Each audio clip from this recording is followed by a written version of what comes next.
Another young buck came walking toward our little fence opening, and I'm telling you, it's hard to say who was more excited, me or Trent. This buck was following the script. He was coming right down the trail. Well, Trent was as calm as a 12-year-old boy could be with a bow and arrow and a deer right in front of him. As a parent, a dad, and a fellow bow hunter, I was absolutely coming unglued. I'm trying to video, I'm trying to offer advice, so I know it's funny coming from me, but I said, Trent, I know it's tough, but you've got to concentrate on your true glow pin. You got to pull the trigger on your release really slow, or you're gonna miss. My heart's pounding, and I watch as Trent draws his bow nice and slow.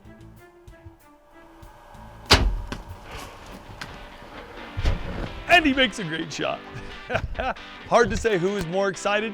He was jumping around in the blind like a jack in the box. I was absolutely excited, and the funny thing is I keep telling him to calm down when I am the one that's absolutely going nuts as well. I don't care if it's a small one. I don't care if it's a big one. I got one.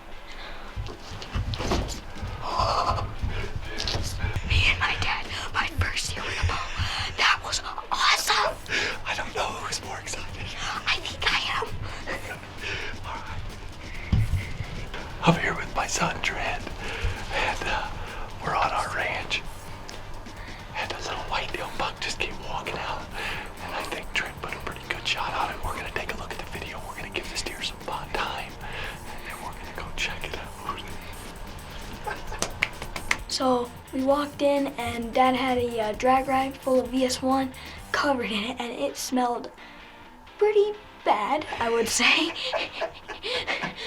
But it did cover up our scent, and as soon as that deer got scent of it, it stopped dead in its tracks. And so it works pretty good. What else do we have going? Have our ozonics, and it covered our smell, especially Dad's smell, because he smells terrible. Well, he had made a good shot on this young buck, and he could not wait to go back and tell Mom and have her with us when we went to look for it. Hold him up so people can see, count the points on him, check him out. 1, 2, 3, 4, 1, 2, 3. 4 plus 3 equals 7. That's our arithmetic for today. There you go. That is awesome. And here's the arrow that you shot him with, and you could see it literally blew completely through this deer. And but I've given him a little two blade. I took out on the Phantom, I took the bleeder out so we get better penetration, and it worked great. It blew completely through that deer at 20 yards. Good shot. The deer really didn't go very far. Yeah, He was just in the thick stuff right here. Hey, you know what was really cool about this hunt is, Trent, you learned a bunch, right? Yes, I did. What did you learn? Take your time, people. Did you learn to take your time? Yes. You learned to, I think I heard a few stories though about 2 people in the blind getting a little excited. All right, I was pretty excited too. I was so excited to even get the camera going right. Yeah, Daddy said Trent just missed a deer, and I totally screwed up on the camera because I was so excited. Yeah, I was so excited. It's like I'm videoing through the screen, and it was all crazy. And yeah, it was kind of cool though.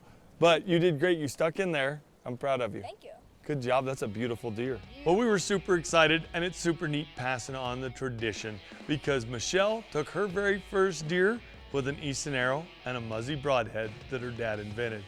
I shot my first deer, remember the mullet, with also an Easton arrow and a brand new broadhead on the market at the time, which was called a Muzzy. So now our son just shot his very first deer with a Hoyt bow, an Easton arrow, and a Muzzy broadhead. Really, really cool. And remember to make sure you take your kids out, get them bow hunting, and if you don't have a kid, take somebody else's, because it's a sport that'll last you a lifetime. That's us. Yeah, Yeah. awesome.